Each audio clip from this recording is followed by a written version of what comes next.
Jinx's Madness arc is one of the best Madness stories I've seen in a while, but there's another Madness arc that never works for people. And since it premiered, people have been trashing it. Daenerys Targaryen's Madness arc in Season 8 of Game of Thrones. Today we're going to discuss why Dany's Madness arc didn't work while Jinx's did perfectly. The premise. So we know we have premises for stories and plots, but there are also premises in each character. Good stories set the premise for both the plot and the character in the beginning. To define premise, it's your story stated in one sentence. It is the simplest combination of character and plot and typically consists of some event that starts the action, some sense of main character, and some sense of the outcome of the story. Even if for some reason we don't know what kind of premise is set for them, in the case of Jon Snow, all the pieces of information are there to sum up and realize that Jon is Lyanna and Rhaegar's son. We also have Dany's premise, which is associated with dragons and the Iron Throne. The first moment we meet the Targaryens is after Ned and Robert's conversation about the Iron Throne. The premise is set there and in that moment. Dany and Viserys are in the story as opposing sides to take back the Iron Throne. There's also another premise in Dany's story, dragons. The story talks about them over and over again. It shows the dragons as Dany is suffering through her nights with Khal Drogo before the two fall for each other, and the premise gets delivered at the end of season 1 with the birth of Dany's dragons. So this was also the time to set up her madness arc as well, and it goes beyond not reacting to her brother's death. If anything, not grieving for Viserys and Khal Drogo in a proper way would only be something to deny the madness arc that was done in season 8 when she goes mad after losing a simple handmaiden. On the other hand, we have Jinx's premise, which is a failure in an oppressed society. From the very first scenes and very first episode, we get scene after scene on why Powder is a neglected child. Milo keeps saying harsh truths about her, things that would stick in a child's mind, especially if later on someone she deeply cares about would repeat those exact same words. But there's one more thing about the premise of a character, and that's the time spent on that premise. Jinx's storyline begins in the 3rd episode of season 1, meaning the majority of her story will be the delivery of that madness. But that's not the case with Dany. The majority of Dany's story is spent to make her into this godlike power that would eventually save Westeros, and tragic incidents like losing her son, her husband, and her brother were established to show that nothing can stop her. So this fast-paced 8th season will not help her madness arc in any way. There's one more thing that lacks in Dany's story but is present in Jinx's, and that's setups.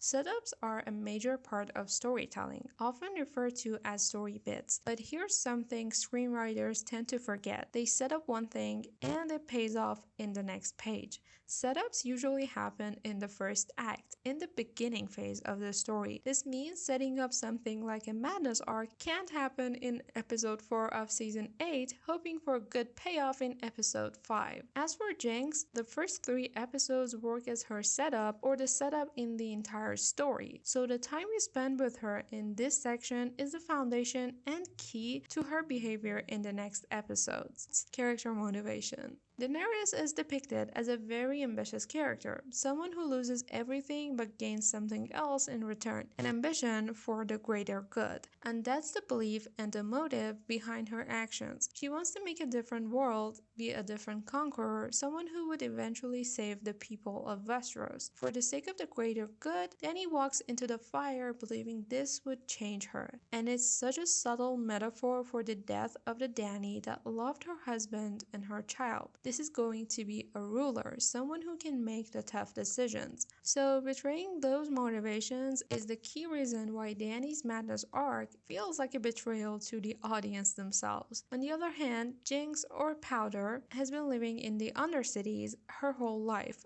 undermined by the reinforcers, and longing for some kind of justice on the upper side. So when Silco takes her under his wing and nurtures her to become this mad woman who has a grudge against the upper city, the story flows naturally. Unlike Dany's storyline, we never saw any reason why she should hate the people of King's Landing. To go even further, this never felt like a story of Cersei against Daenerys, which brings me to my next point, the role in the story. In order for any kind of arc to work, we first should establish why we need this arc in the first place, and more importantly, what relation it has to the story. Is this madness arc for our protagonist? Is it for an antagonist, a side character? After making this foundation, then we're going to establish the role of the arc. What message or theme does it hide underneath its surface? It's a good thing that both the stories have multiple POV characters. In Game of Thrones, despite having a variety of characters, we have some kind of siding when it comes to the forces of antagonism and protagonism. And Martin knew exactly what he was doing with his themes. While Ned Stark, Robb Stark, and Jon Snow might show the protagonistic side of humanity, it shows that they might fail at some levels due to having moral codes and honor. On the other end of this spectrum, we have the Lannisters working on the levels of antagonism, and he was also working on the side of being a protagonist in the story herself. And I'm not saying protagonists can't have negative arcs,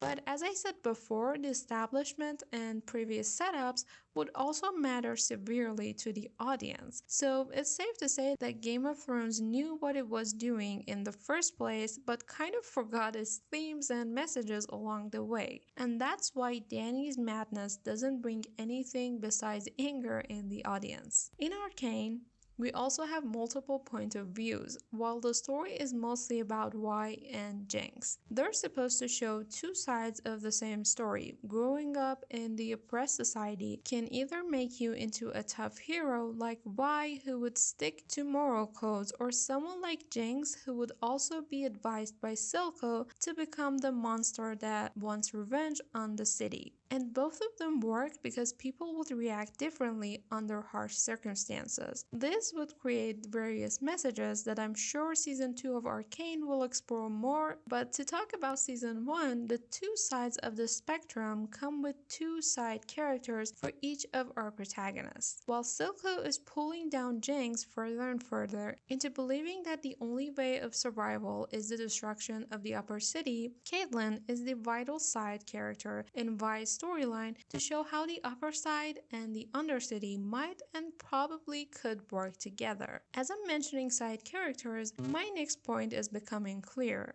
Madness in the web of characters. After establishing what role the madness has in the story, it's better to take a look at the role it has in the web of characters. There's a very distinct and important difference between stories that have an actual web of characters and stories that just have characters. In both Arcane and early seasons of Game of Thrones, it's clear that there is an actual web of characters. Each of them is connected to one another by motivations, goals, and rivalry. Jinx is set in the villainous side of the story while being one of the protagonists herself, but she's connected to almost every character in a personal way, at least in the moral state of the story. Silco and Vander were once in the same side, but Vander parted ways with Silco after realizing he doesn't want to sacrifice everyone and everything to get revenge on the Outsiders. This makes Silco the other end of the spectrum, someone who will do whatever it takes. Each of the other characters in the Down City sits somewhere in this line, making them connected but different from each other. While Echo and Powder were both raised in the Undercity, in the 6-year time jump, they pursued different sides of survival under oppression. Powder became Jinx, someone who could bring downfall to the upper city, making it more like their own side of the city, while Echo chose to flourish their side, making it grow and become a hospitable environment. So that madness arc serves something for Jinx, something more than just becoming a villain. It's a lifestyle that she's adapted, a way of survival for her. But I have one more question to ask. Does madness count as an arc? While madness, or better say mental disorders or illnesses, are part of a character, they really don't count as an arc. Jinx's arc isn't her BPD or schizophrenia, but rather her decisions that shape her into an anti-hero. The roots of BPD always existed in her, but as circumstances got harder, her disorder became more severe. However, it was never an arc for her. One by one, decision after decision, is what eventually shaped Jinx into becoming an anti-hero. Looking at Dany, she made really good choices up until season 6, so we would trust her to be a good leader. But after choosing Tyrion as Hand of the King, or